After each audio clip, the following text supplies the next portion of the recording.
All right, chickadees. This is Mama Hen coming to you live from Command Central.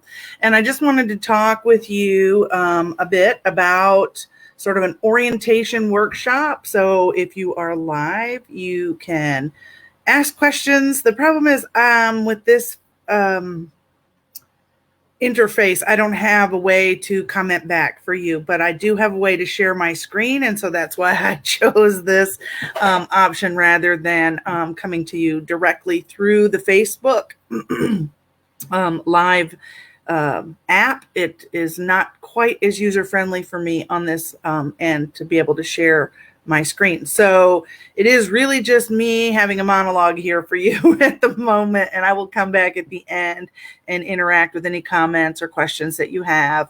We will probably do a series of these as follow-up as well, because there's a couple other topics that I want to be sure to cover, but I don't think that it's very helpful to have it all in one sitting. So we're going to break it up into sessions. So today's session is about getting started homeschooling, sort of my introductory speech that I give whenever people call and say, we're deciding to homeschool. Now what do I do? How does this work? And so this is meant to kind of give you the basic information to empower you to get started now.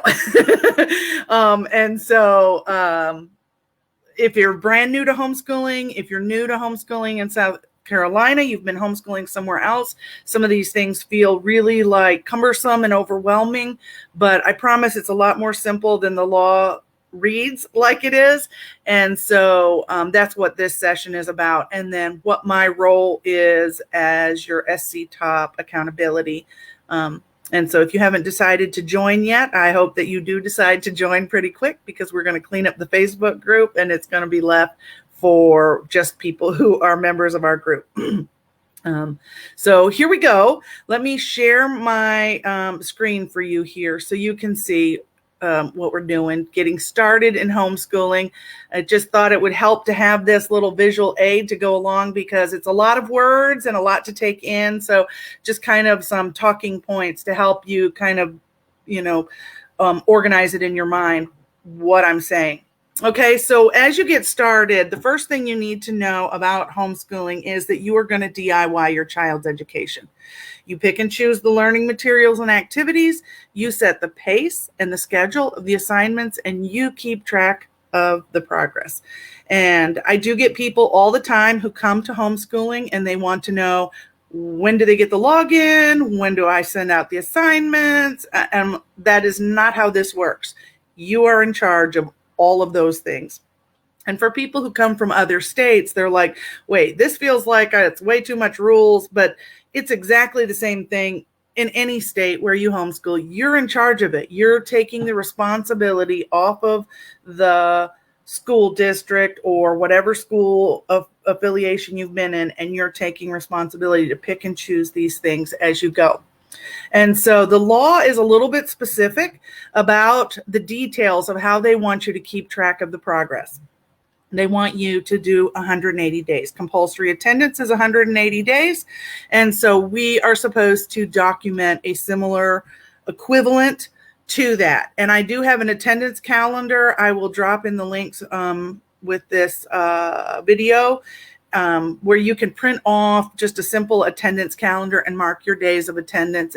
I always like something like that to help keep track, just at a glance of how many days we had done.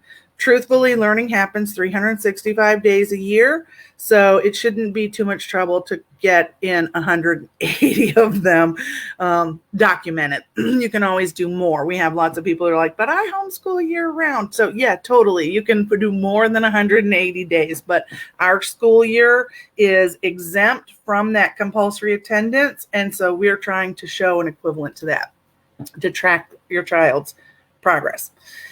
You're supposed to cover some basic subjects: reading, writing, math, science, and social studies. When you get to 7th and 8th grade, they do change the wording in the law from reading and writing. It's literature and composition, but it's still that same English language arts component that is a basic subject that you're supposed to cover. You might also include things like grammar and spelling.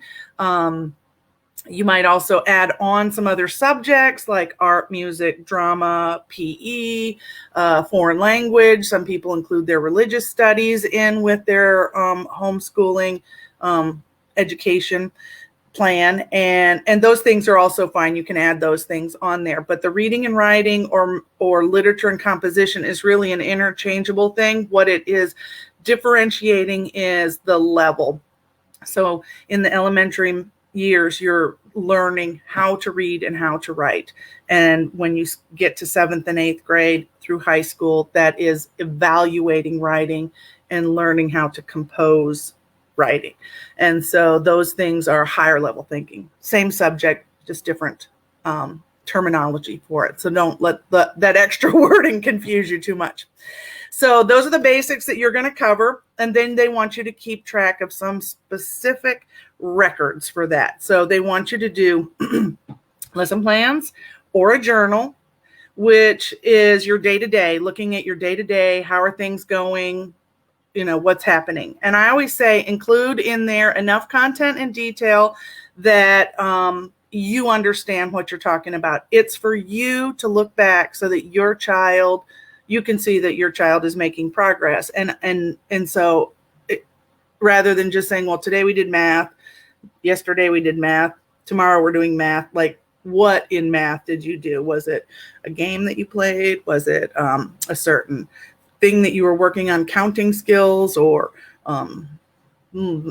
math facts? Was it, cooking activity that you measured stuff? Was it, a certain page in the book and this many number, the even numbers or the odd numbers or whatever. So enough detail in there that you can see, go back and kind of piece together what you've actually accomplished and those kinds of things. If you're not a planner where you can say, well, this is what we're going to do on Monday this week, and check. We've done those things. Then Tuesday, you're going to do, lesson 2, page 2, the even number, and work your way through the week like that.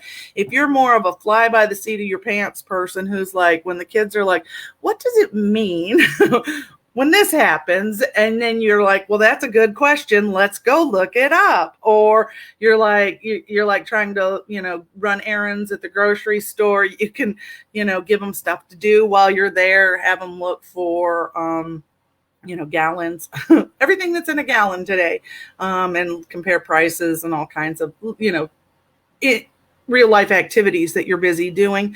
Maybe you are trying to get them to go somewhere or do something, and they want to stop and look at a row of ants on the sidewalk instead. And you're like, all right, let's do that. Those kind of like impromptu lessons like that can also count as you're learning. And so I would journal back those kinds of things in there. So if you've got a lesson plan that says page 1, chapter 1, even numbers, and then you didn't do that this week, and so next week's plans look like just like this week's plans did, then it doesn't look like you're making any progress. So you might be more inclined to journal back for those kinds of things. But it's a day-to-day record of what's being learned, what learning activities are you covering.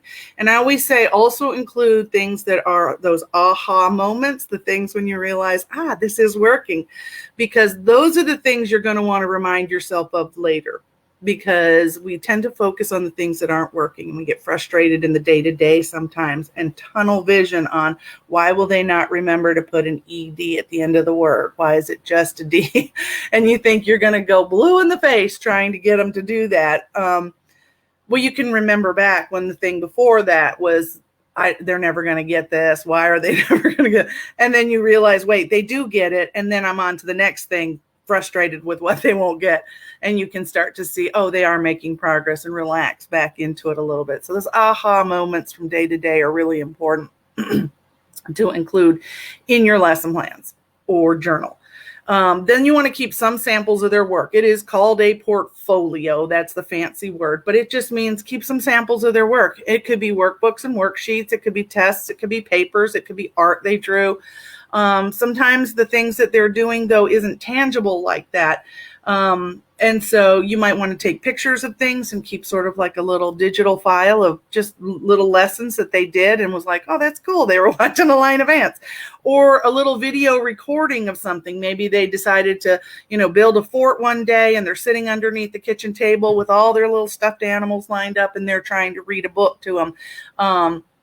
You can record that and it helps you remind yourself, but it also helps them occasionally when they need reminding that they are making progress and say, look at you reading your little book to your look how good you're sounding out the words, and give them that encouragement and that empowerment of taking ownership of their own learning that way. So the samples of their work is an important thing to go back and have some of those little touchstones of things as well in that day-to-day besides just your lesson plans. The other thing that you're going to do is a periodic assessment of the progress.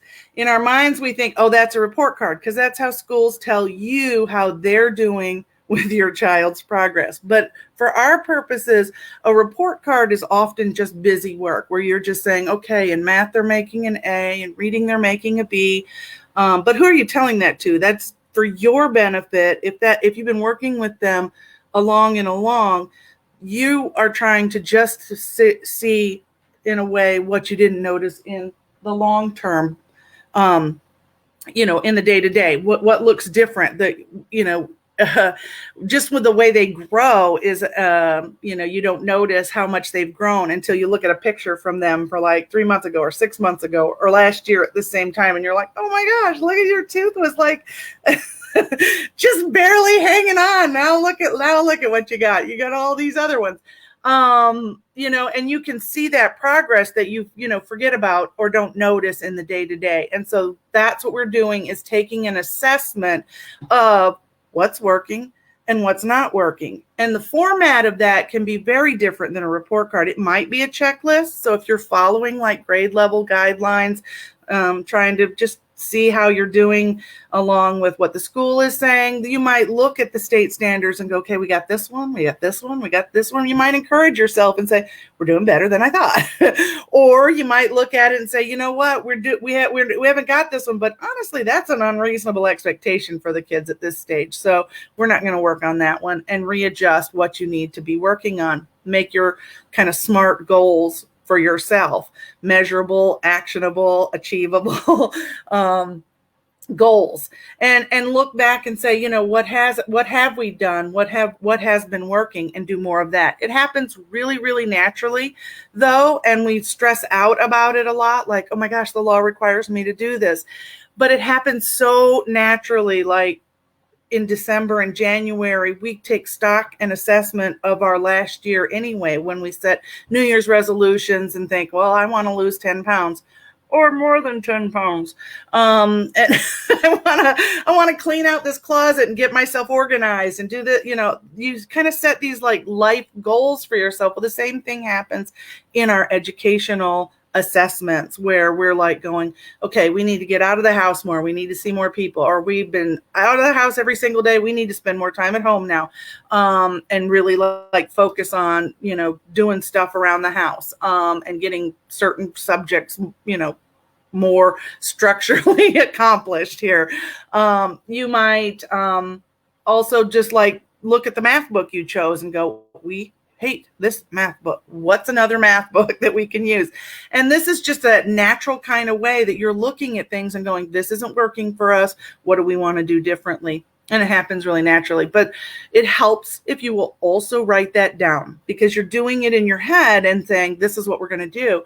But it helps if you'll write it down so that you have another one of those touchstone points to go back to and say in 6 months, oh, look what we were doing 6 months ago.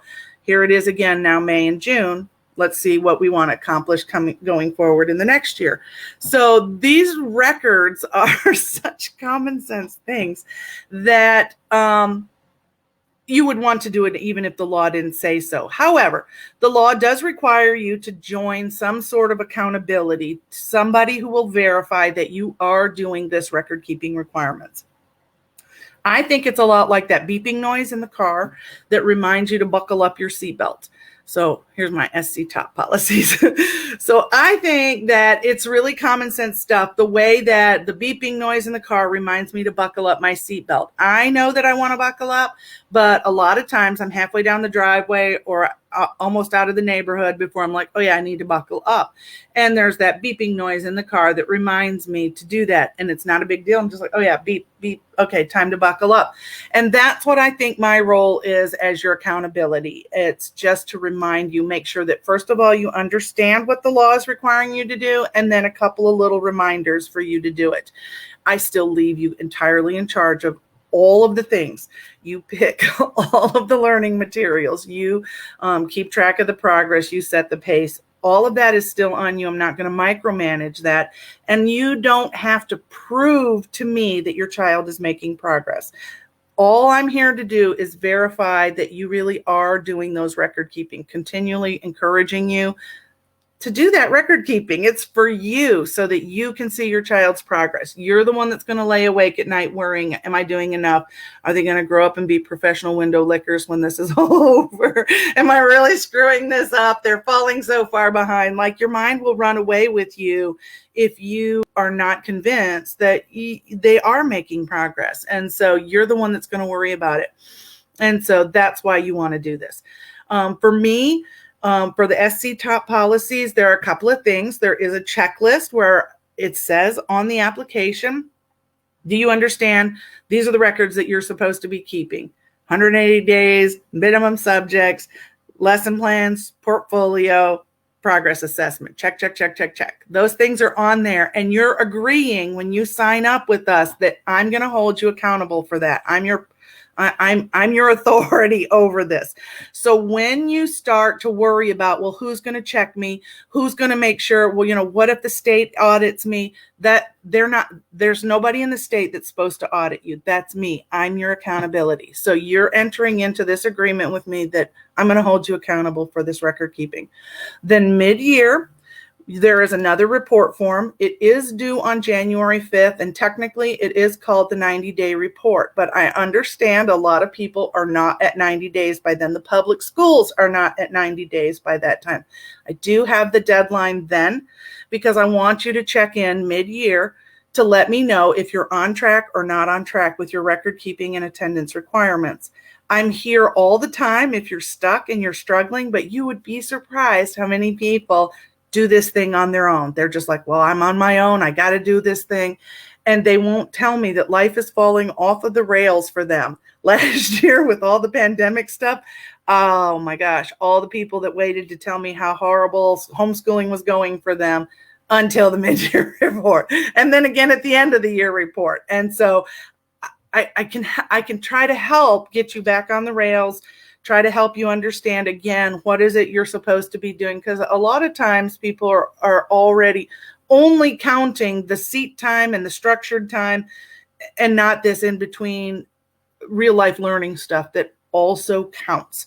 And so they're all caught up in how we haven't made progress in our curriculum. And so therefore we haven't made progress. And I'm like, hold on now. So gives me a chance to come back in. If you're on track and everything's clicking along just fine, then check your form and say, fine. And I am not following up on that. You will not hear from me. I'm not going to micromanage any of that. If you do need help, you can tell me. It's a chance to say so on that mid-year check-in. We're nowhere near our attendance. We don't know what we're doing. And I can reach out to you and follow up. It does take me some time to go through all those forms and follow up. So if you really are struggling, that's what I have my contact information here for you to not struggle. I don't want you to struggle or feel like you're alone or falling off the rails or whatever is going on in life. I'm here to help with those kind of things. Same thing with the end of the year report form. It is a checklist where you go through and say, we've done the record keeping, check, check, check, check, check. And you're done.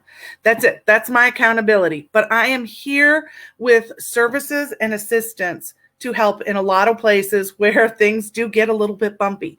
One is if you're withdrawing from the school system, they do usually need somebody to verify that you're enrolled somewhere. They have the burden of compulsory attendance. So they're really not supposed to let the parent just say, I'm leaving, bye-bye. That happens in other states, but in South Carolina, not so much. The schools want to know who's got you now.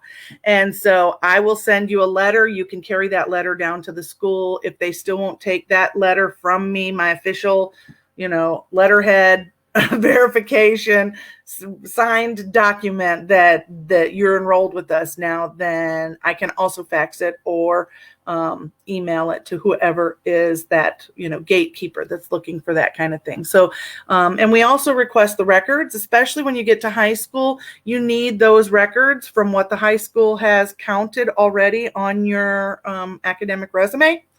And we will continue to add to that so that when you finish high school, you've got a complete transcript that will open the doors of opportunity after you finish homeschooling. Presumably, you're going to continue on and finish through. But if you're not going to finish through with transcript preparation and graduate, we also do offer report card assistance. And if you are transferring back into the public schools, they will need a transcript from us that says what you've already accomplished and what's going on there. Report cards with placement recommendations and things like that, merging back into that traditional school system. We offer help and assistance doing that. And please let me help you. It is the most awkward conversation when the secretary at the school is like, we need the records for this student. And I'm like, this is the first I'm hearing they're going. Can you have them contact me? Because I need a few more things from them. So let me assist you. Let me help format some of this stuff. And one of the things I hear a lot of times is, well, this is my first time doing this. I didn't know. And I'm like, yes, that's why I'm trying to help you. It is not my first time. So I do offer these things to help you format your records into the wording and format that the schools are looking for. Then they should not be looking through your lesson plans. They should not be looking at your curriculum, because then they're evaluating you and how you did as an educator. And that's not what we're trying to get them to understand. We're trying to get them to recommend, to assist them in how to place the child into the next learning experience that sets them on the path to success from where they are. And so it's not their place to investigate you or evaluate you. That's my job. So that's what that conversation is about when we do report card preparation or transcripts. And I am here. That's the other thing about me, is I am here to inspire, encourage, empower you wherever you are on the journey. Help us to kind of rethink what we think about education, because homeschooling is an alternative. And so if you're trying to replicate school at home, you're going to run into troubles. You're going to burn yourself out. Honestly, school at school doesn't work for a lot of people. And you can see that when your kids come home with, here's my homework assignment, and you're bumping heads with them and going, okay, but don't we carry the one with math? Like, what is going on over here? This is a whole new way to work this problem. They've changed math. What is going on? And yet you're supposed to keep up with those things because that's the pace and that's the assignments and that's how that's being done. And you've been bumping heads with that already if you've had experience with that. And so trying to just replicate that at home full time, it's not necessary. And we can rethink and rethink what does it mean to be a lifelong learner, and how does education really work? Do we have to force people and say you have to do this, or do we really look at them like they are infinitely curious, and if you tried to stop them from learning, they would still find a way? So what is our role here as home educators, and how can we achieve excellence? That's what I'm here for. I love those kind of conversations. The more and more we can talk about those things, and your records are there to encourage and inspire you and empower you along the way too. And so that's why I'm constantly harping on, got to do your records. So that is like the quickest, shortest introduction. that I can give you about what homeschooling is about. But again, we would love to talk some more in some future sessions about, our mindset and, what does it really mean to be a lifelong learner, and some of those, other things. Why do we keep good records? Some of those, other philosophical topics that would be fun to talk about as well. So, but today is about getting your record started, choosing your curriculum, and getting started, and giving yourself the freedom to figure out what doesn't work and switch it up. If it's not working, switch it up. And, when things don't work, I find a lot of people are saying, oh, well, homeschooling didn't work for us, so we have to go back to the public school system. But if you cook a bad meal, that your family doesn't like, do you just say, well, I'm not going to cook anymore, we've got to eat out now? There's other things that you can try, and you figure it out. If you can figure out how to feed your family, you can figure out how to educate them too. And so we're here to help you figure out those resources and tools that fit you, and what fits you is different than what fits somebody else. And that's why the answers are a little bit hard. So keeping those records will help you figure it out along the way. So anyway, I look forward to seeing more of you guys in the SC Top. And if you haven't joined yet, please fill out the registration form on sc-top.org. And we'll see you later. Bye-bye, chickadees.